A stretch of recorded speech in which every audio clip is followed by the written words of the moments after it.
네, 안녕하세요, 여러분들. 역사는 최태석. 네, 드디어 여러분들 이제 마지막 강의입니다. 와, 오늘 여러분들 이 강의 완강하면요, 꼭 여러분들을 위해서 무언가를 해주셔야 합니다. 맛있는 떡볶이라도 꼭 한번 드시기 바랍니다. 뭔가 좀 자꾸 이벤트를 만드는 게 필요한 것 같아요. 예. 하나 하면은 왜 우리가 너무 이게 많은 일을 하다 보니까 그 일에 쫓기면서 살면서 스스로에 대한 보상, 스스로에 대한 칭찬 이런 것들을 할 수 있는 시간마저 놓치는 것 같아요. 인생 왜 이렇게 살아? 어차피 나 잘했다라는 칭찬 받으면서 스스로에게 칭찬 안 해주면 누가 해주겠습니까? 그런 거 하면서 인생 사는 게 행복하잖아요. 그죠? 그래서 오늘 여러분들 또 멋진 이벤트 만드셔가지고 스스로에게 격려해 줄 수 있는 그런 시간이 되시길 바랍니다. 여러분들은 정말 최고입니다.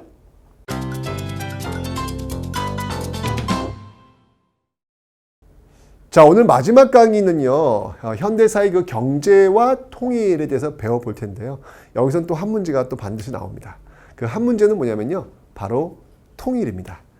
박정희 정부 때 있었던 7.4 남북 공동성명, 그리고 노태우 정부 때 있었던 남북 기본 합의서, 김대중 정부 때 있었던 6.15 남북 공동선언, 이 셋 중에 하나는 반드시 나오게 되어 있으니까요. 여러분들이 여기에 주안점을 두셔가지고 공부하시면 되겠습니다.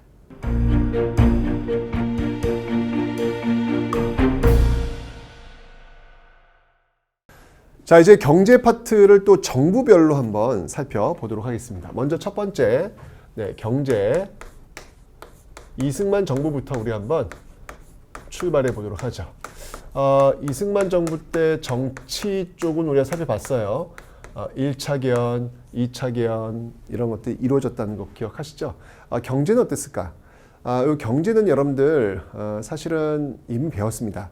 왜 대한민국 정부가 수립되면서 그 대한민국이 해야 될 일이 두 가지 있다 그랬죠? 반민특위 개혁 만들어졌고 근데 뭐 성공하지 못했고요. 또 하나가 바로 농지개혁. 그 농지개혁 이야기를 조금만 더 자세히 한번 살펴보도록 하겠습니다. 자, 농지개혁. 일본인들이 남기고 간 토지를 나누어 주는 것 굉장히 중요하다고 설명드렸는데요.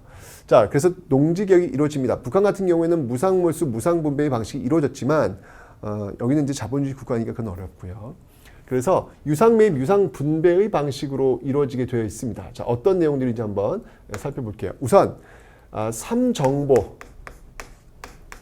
삼정보 그 초과하는 그 토지가 대상이 됩니다. 자, 그러니까 뭐 일본이 남겨간 토지뿐만 아니라 많은 토지를 갖고 있는 사람들의 토지도 대상이 되는 거예요. 그러니까 삼정보야. 그럼 그 이상의 토지는 정부에 팔아야 되는 거예요. 어떻게 보면 대단한 그런 개혁이라고 볼 수 있겠죠. 뭐 예를 들면 이런 거죠. 여러분들 지금 살고 있는 집이 20평이야. 30평이야. 좋아. 50평이야. 50평. 50평이면 30평을 정부에서 딱 제한하는 거예요. 30평 이상 되는 20평은 팔아라. 우와, 우리 집 20평을 팔래. 말이 돼? 쉽지 않잖아요, 지금 여러분들. 그죠? 근데 이런 게 바로 이 농지개혁이 되는 겁니다. 정말 광복 이후에 대한민국 정부 수립되면서 정말 혁명적인 어떤 그런 개혁안이 지금 시행되고 있구나 하는 걸 볼 수 있는데 그 방식은 어떤 방식이었냐면요. 아까 말씀드렸죠. 유상매입, 그다음에 유상분배.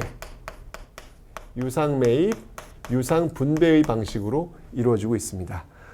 유상매입, 정부가 사는 거예요. 정부가 산 다음에는 어떻게 하냐면 그에 대해서 현금을 바로 주는 게 아니라 지가 증권을 발행을 해줍니다. 나중에 왜냐면 정부가 지금 돈이 없잖아요. 지금 광복되고 나서 돈이 어디 있어. 지금 나중에 줄게라고 하면서 증서를 하나 주는 거예요. 근데 문제는 뭐냐면 이때가 인플레이션이야.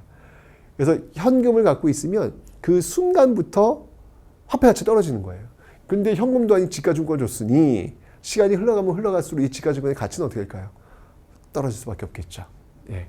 어쨌건 그런 모습이었고요. 그다음에 유상분배의 방식은 어떤 방식이었냐면 토지를 나눠주는데 돈을 받고 나눠주는 거예요. 그 돈값, 그러니까 토지값을 정해야 될 거 아니에요. 그러면 그 토지에서 나오는 생산량의 150%, 생산량의 150%로 그 토지의 가격을 정해서 돈을 받고 토지를 나눠줬습니다. 그러니까 이 예를 들면 이런 거죠.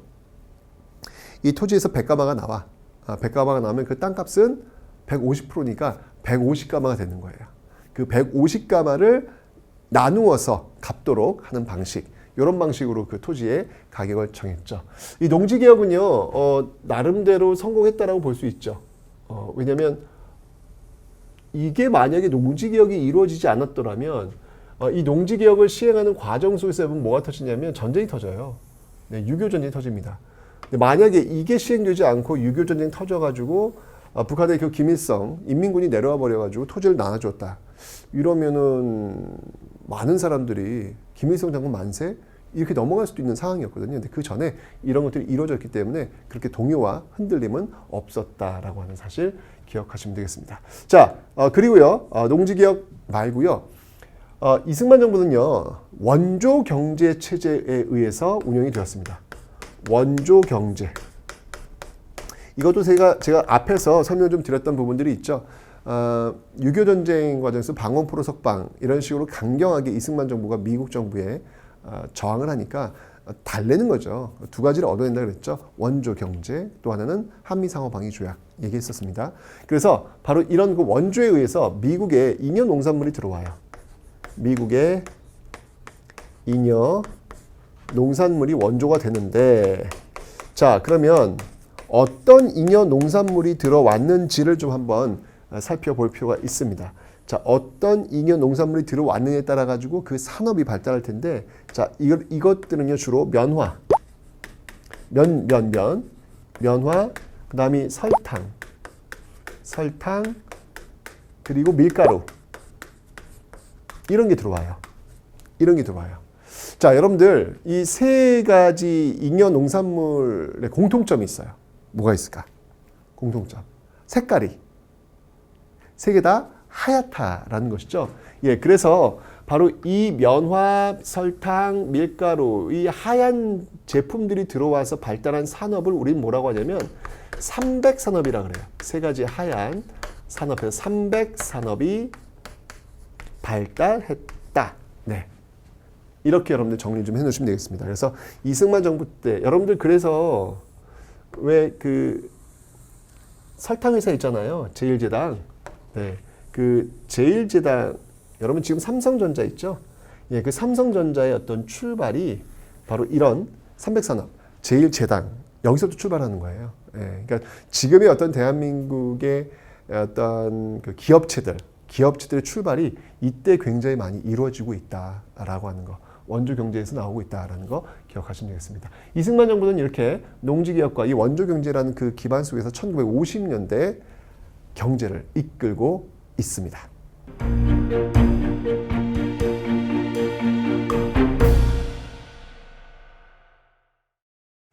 자, 이제 박정희 정부로 한번 넘어가 보겠습니다. 박정희 정부 60년대, 70년대를 이끌고 있었는데요. 뭐니 박정희 정부의 가장 큰 경제 특징이라고 본다면 경제 성장이죠. 한강의 기적이라는 단어를 이룰 정도의 경제 성장을 이뤄냈는데 어떤 것들이 있었는지 한번 살펴보도록 하겠습니다. 박정희 정부는 그 60년대와 70년대를 나누어서 볼 수 있는데 여기서 제일 중요한 건 뭐냐면 경제개발 5개년 계획에 의해서 짝짝짝짝 운영되었다는 것이죠. 자, 그래서 그 내용부터 한번 볼게요. 먼저 1, 2차 경제개발 5개년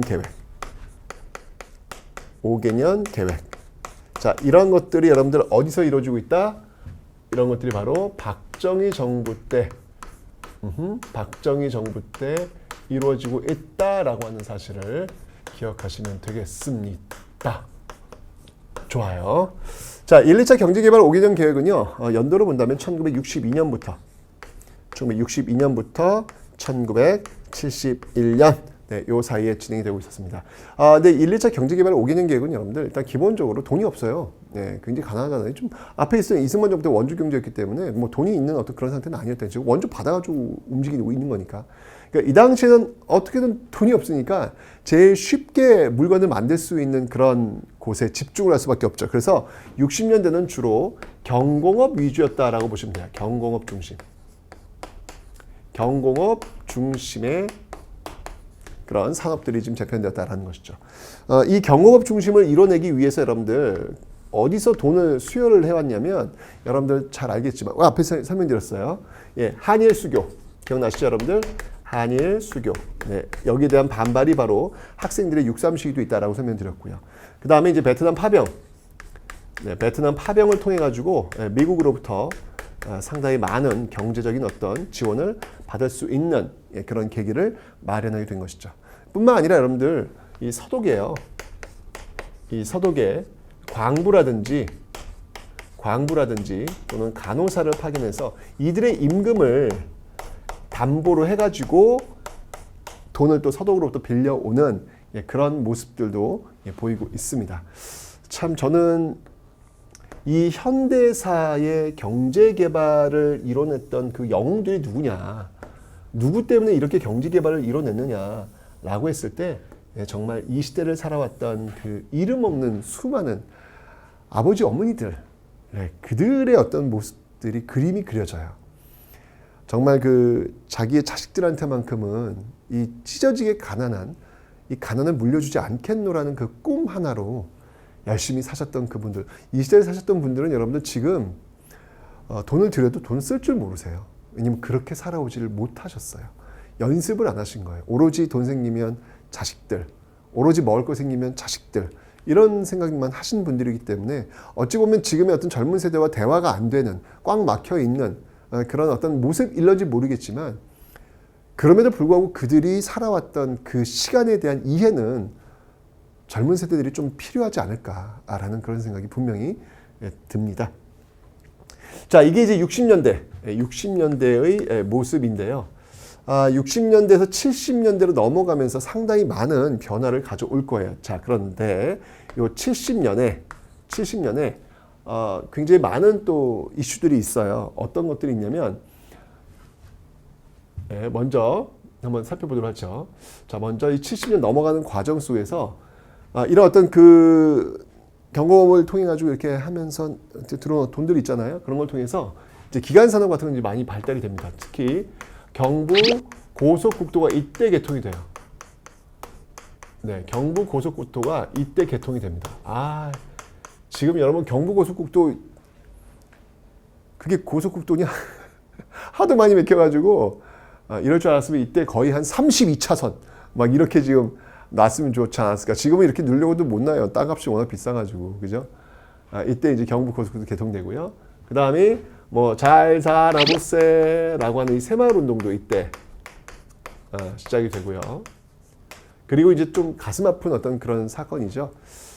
사실 이제 여러분 제가 좀 설명드리겠지만, 이러한 어떤 그 경제개발 계획, 경공업 중심 이런 것들이 굉장히 그 열악한 저임금으로 시작이 되는 거거든요. 그러니까 값싼 노동자들이 그 값싼 노동력을 가지고 이렇게 경쟁을 하는 거예요.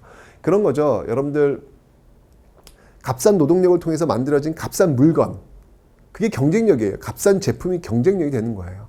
그거 갖고 물건을 파는 그런 모습들 나오는데, 그런 과정 속에서 노동자들의 인권이 제대로 보장이 되질 않는 것이죠. 그래서 노동자들의 어떤 그 인권을 보장하라 라고 외치면서 분신했던 한 청년이 있죠. 바로 전태일 분신 사건이 전태일 분신 사건이 이때 일어나기도 했다라고 하는 거. 이게 바로 이제 60년에서 70년으로 넘어가면서 나타나고 있는 모습들. 자, 그러면서 이제 70년대로 넘어가는 거예요. 굉장히 격변기였구나라는 것을 지금 여러분들이 아마 이해하실 수 있을 겁니다. 자, 이 70년대의 모습은요, 이때는 3, 4차 경제 개발 5개년 계획이 수행이 되고 있었어요. 자, 이거는 뭐 연도로 본다면 1972년부터 계획상 1981년까지 연결되는 어떤 그런 모습이었죠. 근데 이때는 여러분들 정책이 많이 바뀌어요. 그래서 경공업 중심이 아니라 이때는 중화학공업 중심으로 바뀌게 됩니다. 중화학공업 중심으로. 어느 정도의 돈이 있으니까 이제 그런 것들 또 빌려와서 투자를 통해 가지고 중화학공업 중심의 모습으로 바뀌는 거예요. 60년대가 경공업이었다면 70년대가 이제 중화공업인데 뭐 대표적인 게 여러분들 지금의 포스코죠. 포항제철 이런 것들이 이제 이때 움직이기 시작하는 것이죠. 그리고 70년 또 위기예요. 이때 1, 2차 석유 파동이 이때 나타나기도 합니다. 근데 이 1, 2차 석유 파동을 참 또 대단한 게 뭐냐면 이 시대의 그 노동자들이 중동에 또 파견되어 가지고 그 뙤약볕에서 건설업 이런 것들을 종사하면서 오일 머니라고 하죠. 예, 오일 달러를 또 벌어오는 그런 모습들을 보이고 있습니다. 참 위기를 이렇게 기회로 활용하는 그 당시 사람들의 어떤 그 근면 성실함 이런 것들로 인해서 지금의 우리가 있는 게 아닌가라는 생각이 들어요. 그래서 이때 여러분들 지금으로 본다면 너무 적은 액수지만 이때는 어마어마한 액수였죠. 그래서 수출 100억 달러 70년대 수출 100억 달러를 달성하는 정말 이건 뭐 엄청난 일이 있었던 겁니다. 이게 이제 3, 4차 경제개발 5개년 계획 70년대 주로 보여지는 모습들. 하여튼 수출, 정부 주도의 수출 국가로 지금 이렇게 우뚝 자리 잡게 되는 어떤 그런 모습들이 지금 나타나게 된다는 얘기죠. 다시 한번 얘기하지만 그런데 이런 어떤 경제 성장의 그 두 개의 축은 뭐냐면 바로 저임금과 저고가. 이 노동자들의 임금이 싸니까 노동자들이 밥 먹는 이 쌀이 비싸면 안 되잖아요. 그래서 저임금, 저고가. 그러니까 노동자들은 굉장히 돈을 적게 받고 농민들도 굉장히 돈을 적게 받는 사실 이분들의 어떤 희생 속에서 바로 이런 그 경제 성장들이 지금 이루어졌다라고 하는 것을 부인할 수는 없을 것 같습니다. 자, 바로 이게 어쨌건 간에 하한강의 기적을 만들어냈던 이 시대의 모습들 다시 한번 얘기하지만 이런 성장을 만들어내는 데 있어서는 정말 묵묵히 자기 뒤에 오는 아이들에게만큼은 절대 가난을 물려주지 않겠노라는 그 꿈 하나로 열심히 살아왔던 그 시대의 그 부모님들, 그 시대의 어떤 우리의 오빠, 우리의 형들, 그 또 뭐 언니, 뭐 누나들 이런 많은 사람들이 이름 없는 사람들이에요. 몰라요. 누군지 몰라요. 아무개들의 어떤 그런 노력들 속에서 지금 이런 경제 성장이 이루어졌다는 사실, 그래서 그들이 이 시대의 진정한 영웅이다. 이렇게 이야기를 할 수 있겠습니다.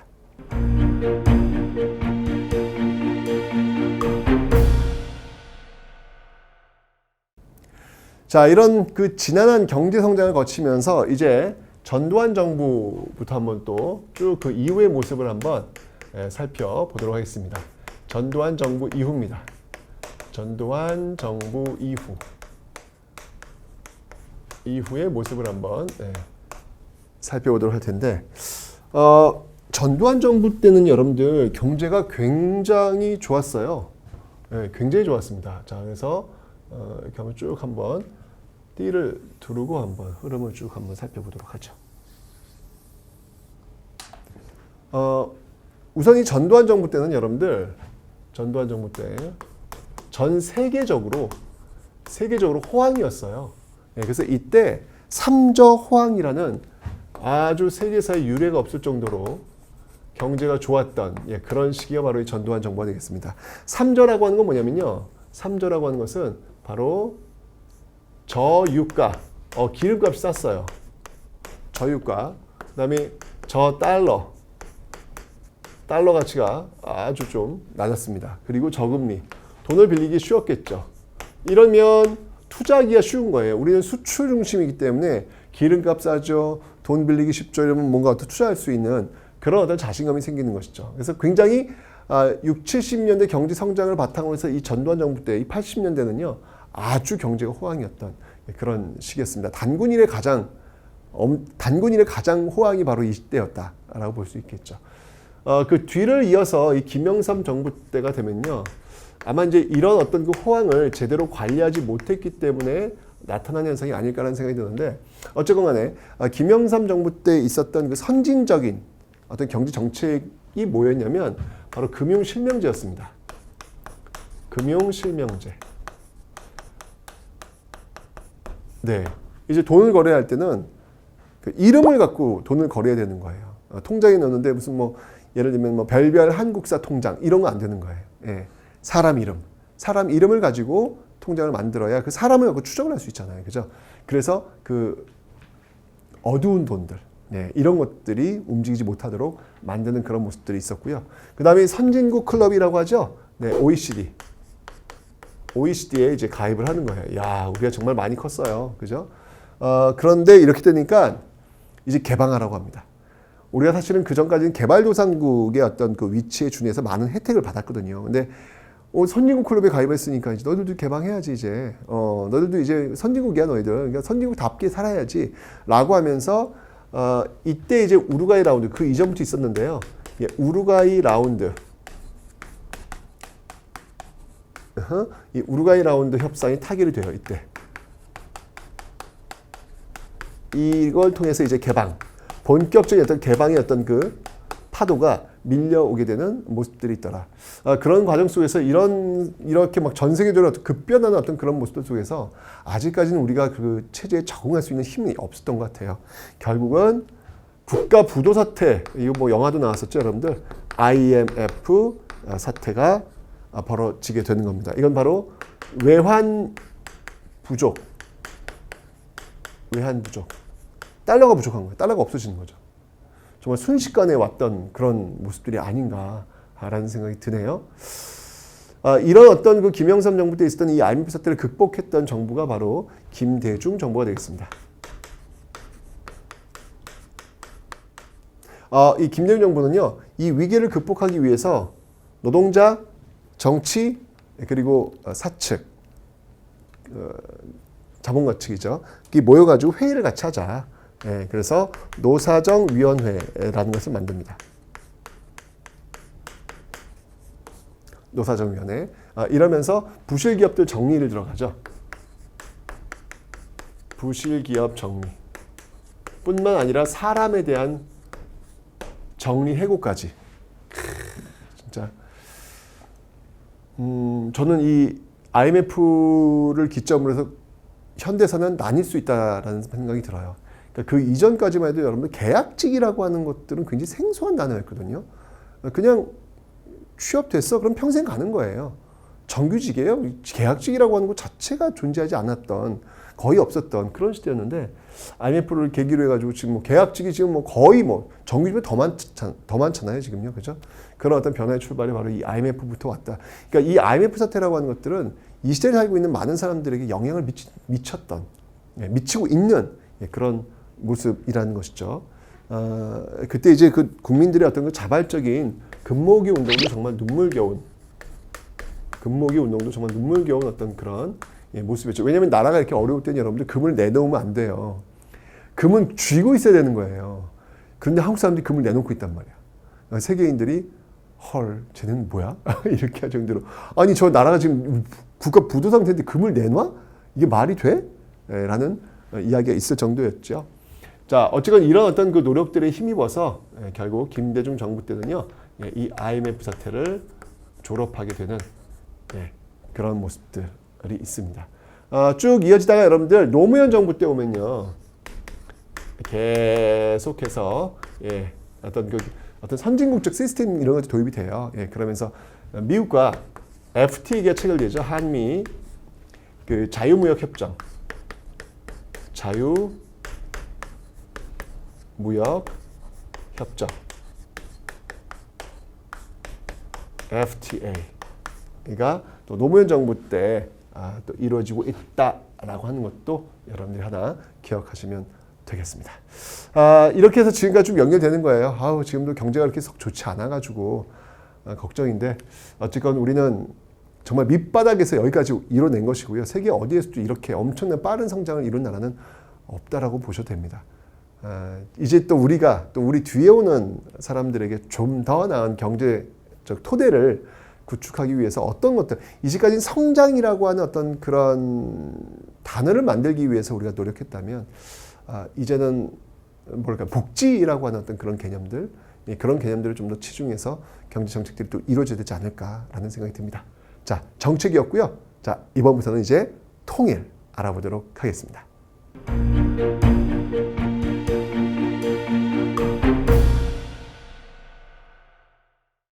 자, 이제 대단원의 막을 내려야 될 것 같습니다. 통일입니다. 우리가 이제 근현대사를 보면서 한 100년을 보면서 이런 생각이 들어요.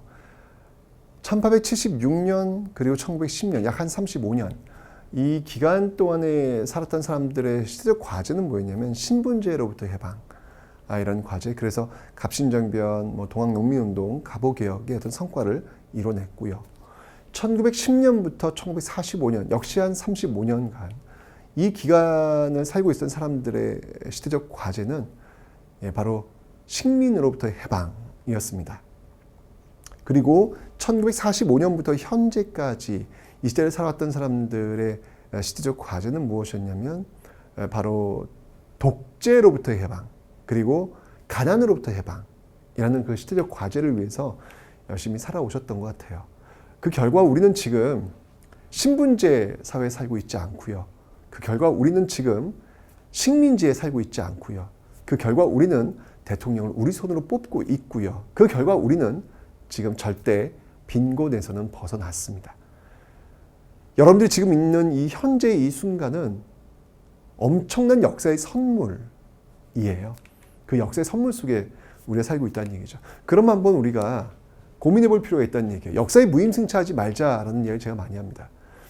여러분들이 이렇게 그 앞선 세대가 만들어냈던 그 역사의 선물을 그저 낼름낼름 받아먹는 그런 모습으로 역사의 무임승차하는 그런 모습으로 살 수는 없잖아요. 질문을 한번 던져보는 거예요. 그럼 우리 시대의 과제는 뭐겠냐는 거예요. 우리가 한 100년 전의 모습을 보면서 시대의 과제는 신분제 해방, 식민지로부터 해방, 독재와 가난으로부터 해방 이런 그런 이야기를 하고 있잖아요. 그러면 100년 후에 우리 후손들이 또 우리 시대의 과제를 갖고 얘기할 거예요. 이 시대의 과제는 무엇이었다고. 이 시대의 과제는 저는 크게 두 가지인 것 같아요. 바로 아까 이야기했던 복지와 그리고 통일 이 두 가지가 아닐까라는 생각이 듭니다. 우리 뒤에 오는 사람들한테만큼은 노후의 어떤 그 안정된 삶을 누릴 수 있는 그런 사회 그리고 우리 뒤에 오는 사람들한테만큼은 원하면 누구나 북한을 거쳐서 백두산에 갈 수 있는 그런 사회 그런 사회를 한번 물려주는 게 바로 또 우리 시대의 과제가 아닐까라는 생각이 드는 것이죠. 그래서 오늘 이 수능 개념의 마지막 단원이 아마 통일이 아닐까라는 생각이 드는데요. 자, 역대 정부 이 통일은 여러분들 좌와 우의 개념이 없어요. 어느 진보 정권, 어느 보수 정권 이들이 누가 더 통일을 더 좋아하고 누가 더 싫어하고 그러지 않았어요. 어느 정부나 다 통일은 지상 과제였습니다. 그 통일을 위해서 무엇을 할 것인가 고민을 했거든요. 그 내용들을 한번 좀 살펴보도록 하죠. 자, 먼저 통일 정책입니다. 통일 정책에서 박정희 정부부터 한번 출발해 보도록 할게요. 이승만 정부는 제가 뺀 이유가 뭐냐면 이게 6.25 전쟁 끝이잖아요. 끝이니까 적대적 관계 속에서 그냥 북진 통일이라고 하는 어떤 그런 모습들이 외쳐질 수밖에 없는 상황이었거든요. 그래서 그냥 기억하시고요. 박정희 정부 하면 여러분들 기억할 게 바로 앞에서도 이미 공부했던 내용들이에요. 7.4 남북 공동성명이라는 게 발표가 됩니다. 7.4 남북 공동성명 이후에 정치적으로 본다면 유신헌법이 반포되어서 박정희 정부의 독재 체제가 강화되는 어떤 그런 모습으로 갔다라고 설명을 드렸잖아요. 근데 어쨌거나 이 7.4 남북 공동성명은 굉장히 중요한 역사적 의의를 갖고 있는 것만은 사실이에요. 왜냐하면 이 7.4 남북 공동성명에서 결정되었던 그 내용들이 지금까지 적용되기 때문에 그렇습니다. 이 7.4 남북 공동성명에 하면 딱 여러분이 떠올려야 되는 키워드가 뭐냐면 남북조절위원회라는 거예요. 남북조절위원회. 이 단어가 나오면 이거는 7.4 남북 공동성명이다 라고 하는 것을 여러분들 좀 기억을 좀 해놓으시면 되겠습니다. 뿐만 아니라 이때 이 통일 3대 원칙이 합의가 돼요. 남북 정부가 합의를 했던 최초의 사건이라고 볼 수 있겠죠. 자, 3대라고 하는 것은 뭐가 있냐면 바로 통일은 이렇게 이루어져야 된다. 어떻게? 자주적으로. 그리고 평화적으로. 그리고 민족이 단결하는 방식으로. 민족 단결의 방식으로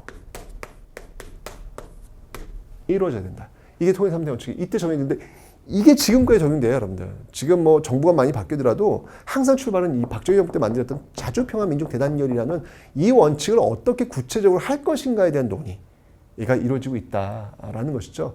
굉장히 중요한데 이때 이제 중앙정보부장 이후락 중앙정보부장이 북한에 넘어가서 김일성을 만났던 정말 엄청난 사변적인 그런 사건이 바로 7.4 남북 공동성명이었다라는 것이죠. 1972년 1972년도에 있었던 내용들.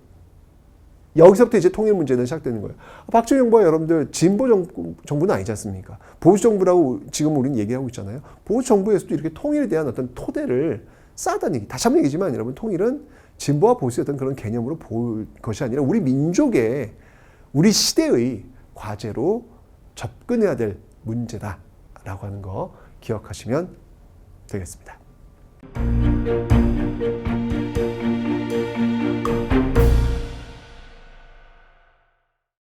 자, 이제 그 뒤를 이어서 나오는 그 전두환 정부를 볼 텐데, 전두환 정부 때는 어떤 통일에 대한 어떤 진일보한 모습들이 보이지는 않아요. 보이지는 않습니다. 근데 이때 우리가 기억해야 될 만한 또 사건이 하나 있었는데요. 이게 뭐였냐면 바로 이산가족 상봉이 이때 최초로 이루어집니다. 이산가족 상봉이 이때, 이게 바로 최초예요. 최초. 최초로 이어졌다라고 하는 거, 요 정도 하나 정도.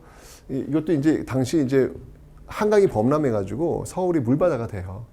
그거를 이제 북한에서 동포적인 어떤 마음 속에서 뭐 이렇게 쌀을 보내주고 이제 그런 적이 있어요. 그때 고민이 많았어요. 이 쌀을 받아야 돼, 말아야 돼.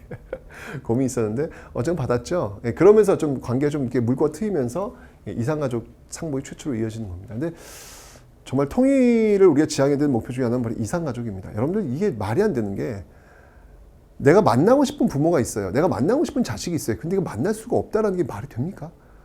이 세상 어디에 자기의 아빠 엄마를 만나고 싶은데, 자기의 아들 딸을 만나고 싶은데 돈이 있어도 만나지 못하는 세상이 어딨냐고요. 이 땅 한반도에만 유일하게 그런 모습들이 있는 겁니다.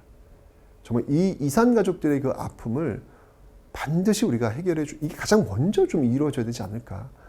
만나고 싶으면 만날 수 있도록 해주는 게 필요하지 않을까라는 그런 생각이 드네요. 그 출발이 전두환 정부 때 이루어졌다는 사실 기억하시면 되겠습니다.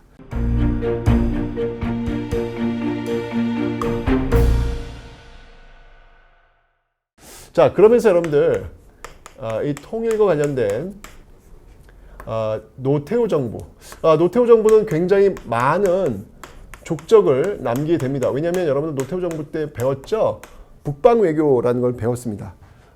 이때 이 남북 간의 합의서가 또 한 번 이루어지게 되는데, 그게 뭐였냐면 바로 남북 기본 합의서라는 거예요. 남북 기본 합의서. 자, 이 남북 기본 합의서 역시 이 박정희 정부의 7.4 남북 공동성명과 함께 굉장히 중요하게 다뤄지고 있는 어떤 그런 부분들입니다. 이 노태우 정부는요, 이 북방 외교를 하면서 굉장히 어떤 그 남북 간의 관계를 화기애애하게 만들려고 노력을 많이 했어요. 그래서 이때 있었던 사건이 뭐였냐면 바로 이 남북이 유엔에 동시에 가입을 합니다. 이 첫 번째 사건이 뭐였냐면 남북 유엔 동시 가입.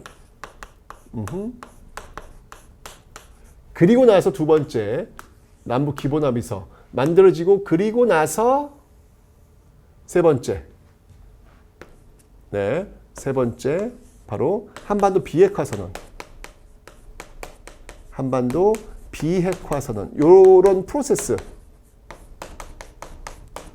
요런 것들이 다 노태우 정부 때 남북 유엔 동시 가입했고, 남북 기본 합의서 나왔고, 그다음에 한반도 비핵화 순서대로 이렇게 이어진 어떤 그런 모습들이 나오는데, 남북 기본 합의서의 내용이 무엇인지 한번 좀 살펴보도록 하죠. 자, 우선은요, 그러니까 앞에 있었던 7.4 남북 공동성명이 우리가 통일을 한다면 어떻게 할 것인가, 자주평화 민족 대단결이라는 그 대원칙을 만들었다면, 이제 시간이 지나가면서 좀 더 구체적으로 이제 가는 거예요. 자, 우선 이 남북 기본 합의서는 남북 관계를 어떻게 정리하고 있냐면, 여러분들 지금 북한과 우리의 관계가 어떤 관계라고 생각하세요?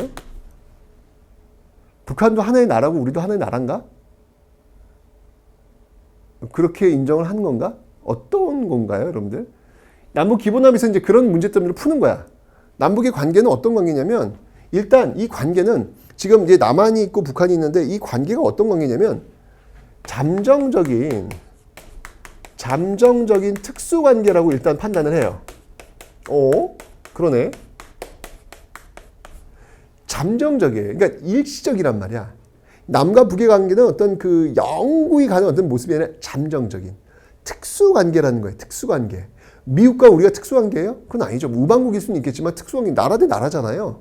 그런데 북한과 우리는 그렇게 보지 않는다는 얘기예요. 잠재적 특수관계를 보고 있다는 거예요. 그래서 남북 교류를 어떻게 보냐면 이 남북 교류를 민족 내부의 교류를 본다는 거예요. 이거 굉장히 중요한 포인트죠, 여러분들. 민족 내부의 교류를 본다. 그러니까 남북의 교류가 국가 대 국가의 어떤 그런 교류가 아니라는 거예요. 민족 내부의 교류라는 거예요. 왜냐하면 남북의 관계는 특수한 관계니까. 민족이라고 하는 그 관계니까. 그래서 교류도 민족 내부의 교류로 이어지고 있다는 얘기죠. 이런 문제점들, 이런 것들을 해결하기 위해서 열렸던 게 바로 남북 고위급 회담이에요. 남북 고위급 회담. 앞에 7.4 남북 공동성명에서는 여러분들 남북조절위원회라는 게 있었죠. 여기서 남북 고위급 회담 이런 어떤 그 모습들이 있는데 이런 것들을 통해서 굉장히 또 진일보한, 그러니까 박정희 정부보다 좀 더 진일보한 통일 정책들을 지금 만들어내고 있다. 노태우 정부 역시 마찬가지로 진보 정부라고 할 수 없잖아요.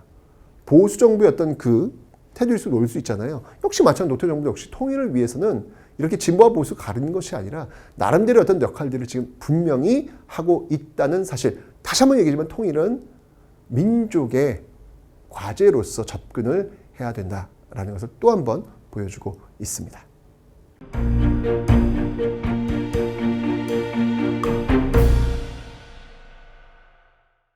자, 이제 마지막으로 이 통일 정책의 어떻게 보면 하이라이트, 진짜 정말 훅 가까이 지낼 수 있는 어떤 그런 모습들을 만들어낸 것. 그러니까 그 앞에 있었던 보수 정부, 박정희 정부와 노태우 정부의 어떤 그 토대 속에서 탄탄한 무언가를 세워 올리는 그런 정부가 있었습니다. 그 정부가 바로 이 김대중 정부라고 볼 수 있겠죠. 통일과 관련된 김대중 정부 때 있었던 내용들을 한번 살펴보는 시간을 갖도록 하겠습니다. 자, 우선 여러분들 이게 굉장히 그 교류가 많아요. 그 중에 하나가 뭐였냐면 당시 그 현대 명예회장이었죠. 정주영. 이 정주영 회장이 소떼를 몰고 방북했던, 이게 진짜 엄청난 퍼포먼스였죠. 그러니까 사실 이 정주영 회장이 북한 출신인데 북한에서 내려올 때 소 한 마리를 가지고 내려왔대요. 예, 그거 갖고 현대라는 기업을 만든 거예요. 그걸 종잣돈 삼아서. 그래서 그걸 다시 갚겠다고. 예, 어마어마한 소를 몰고 북한으로 가는 모습들. 그러니까 일종의 이건 퍼포먼스입니다. 이건 엄청난 겁니다. 그죠? 그냥 비행기로 날아도 되는데 이걸 정말 그 트럭에 실어가지고 가는 모습들은 아마 우리가 남북이 통일되면 바로 이 정주영 회장의 소떼 방북은 굉장히 중요한 출발점으로 역사에서 기록하지 않을까라는 그런 생각이 듭니다. 그리고 여러분들 이때 이제 이런 어떤 그 분위기 속에서 금강산 관광이 이때 이루어집니다. 근데 이때 이 금강산 관광은요, 육로는 아니었고요. 이때는 해로, 바다, 동해안이 있잖아요. 동해를 통해 가지고 이렇게 가는 그런 모습들. 분위기 좋았어요. 그러니까 이런 분위기들 속에서 나온 것이 바로 김대중 정부 때 있었던 6.15 남북 공동선언이다. 6.15 남북 공동선언이다. 라는 것이죠. 이거 저도 이때 교실에서 학생들하고 이 장면을 바라보면서 이건 분명히 역사로 기록될 것이다 라고 이야기했는데요. 이렇게 지금 역사로 지금 우리가 공부하고 있네요. 신기합니다. 이 6.15 남북 공동선언의 그 역사적 의의는 뭐냐면 일단 이게 최초라는 거예요. 최초의 남북 정상회담이라는 것이죠. 최초의 남북 정상회담이라는 것입니다. 물론 여러분들 이 최초 이후에 남북 정상회담은 계속 이어집니다. 이게 2차 정상회담. 2차는 노무현 정부 때로 이어졌고 이게 지금 문재인 정부 때 또 연결되는 그런 모습을 보이고 있잖아요. 최초의 남북 정상회담은 이제 물꼬를 튼 것이고 그 다음에 이제 여기서 이제 주장되었던 내용들이 뭐냐면 합의되었던 내용이 뭐냐면 이 통일의 어떤 방법. 남한에서는 뭘 주장을 했냐면 이제까지 연합제 연합제를 주장해요. 뭔지 설명드릴게요. 이 남한의 연합제와 북한의 낮은 단계의 연방제가 유사성이 있다. 이렇게 본 거예요. 자, 무슨 말이냐면 여러분들 연합제는요. 우리 주장이에요. 우리는 통일할 때 이런 방식으로 해야 된다. 연합제는 유럽 연합을 떠올리세요. 유럽이라고 하는 공동체 안에 개별적인 나라들이 묶여 있잖아요. 그죠? 그런 방식을 우리는 지향하고 있는 거예요. 근데 반면에 북한은요. 그게 아닙니다. 북한은 연방제예요. 미국을 떠올리세요. 미국이라고 하는 하나의 나라 안에 여러 주가 있죠. 북한은 연방제를 지향합니다. 우리는 연합제고요. 그런데 그 남한의 연합제와 북한의 낮은 단계의 연방제, 그러니까 초기 단계죠. 그 낮은 단계 연방제가 굉장히 유사성이 있다라고 하면서 남북의 어떤 통일 방식을 좀 이렇게 맞추려고 하는 그런 노력들, 이런 것들이 지금 보이고 있다는 이야기예요. 자, 이런 어떤 그 내용들뿐만 아니라 실질적인 어떤 그 변화의 모습들이 보이고 있죠. 먼저 개성공단. 지금은 문을 닫았죠. 모르겠습니다. 이 강의를 볼 시점엔 다시 개성공단이 다시 또 문이 열릴 수도 있는데 어쨌건 이 개성공단이 이때 문을 열고요. 이후에 문을 열고요. 그다음에 경의선이 또 개통을 하게 됩니다. 서울과 의주를 잇는, 신의주를 잇는 그런 것들. 그리고 이제 좀 더 나아가서 금강산 관광. 선생님 아까 금강산 관광 했는데요. 네, 이 금강산 관광은 아까는 해로였죠. 근데 이거는 6.15 남북 공동선언 이후에는 좀 더 진일보에서 육로로. 네, 육로로. 네, 제가 이때 저도 금강산 갔다 왔습니다. 문 열릴 때 다녀오세요. 네, 언제 또 문 닫힐지 몰라요. 그때도 그런 막 나중에 가시 하다가 아니야 이것도 언제 닫힐지 몰라 라고 했는데 역시나 지금은 또 문 닫혔잖아요. 그죠? 금강산 관광. 그 다음에 이제 늘 이야기했지만 이산가족들의 어떤 상봉. 이산가족들의 상봉. 이런 것들이 이루어지고 있었다라고 하는 것이죠. 어쨌건 여러분들 이런 어떤 일련의 과정들 속에서 2018년도는 정말 또 가슴을 설레게 했던 그런 해가 아니었는가라는 생각이 들어요. 2018년 문재인 정부 또 저 북쪽의 김정은 이 두 사람의 어떤 그 만남을 통해서 또 한 번 이 한반도의 평화가 시작될 수 있겠구나라는 어떤 그런 설레임이 펼쳐지는 모습들이 전개되었습니다. 다시 한번 얘기하지만 통일은 여러분들 좌우, 진보, 보수의 개념이 아니라 이거는 민족의 개념이었고 역사적으로 볼 때도 그렇게 모든 정부가 매진했던 하나의 사업이었다라는 사실 잊지 마시고요. 우리 역시 많이 힘들 거예요. 네, 우리가 또 많이 희생도 해야 되고요. 하지만 우리 앞에 있었던 사람들이 그 시대의 과제를 해결하기 위해서 많이 희생했던 거 아시잖아요. 우리 역시 우리 뒤에 오는 사람들을 위해서 우리 시대가 역사에 무임승차하지 않기 위해서는 어느 정도의 희생이 필요할 수밖에 없다라고 하는 거. 이런 것들을 알아나가는 것이 바로 역사를 배우는 이유가 아닐까라는 생각이 듭니다. 자, 이렇게 해서 여러분들 수능 개념 20강을 모두 끝내게 되었습니다. 여러분 정말 고생 많이 하셨고요. 앞으로는 여러분들 제가 계속해서 이렇게 그 별 채우기 뭐 이런 것들을 올릴 테니까 그거 보시면서 감을 유지하시면 돼요. 정말 고생 많이 하시고 인생에서 여러분들 이렇게 한번 완강한 경험 별로 없잖아요. 그죠? 대단한 일을 하신 거고요. 이 여세를 몰아서 다른 과목도 좋은 결과 만드시기 바랍니다. 끝까지 여러분들을 응원하겠습니다. 화이팅!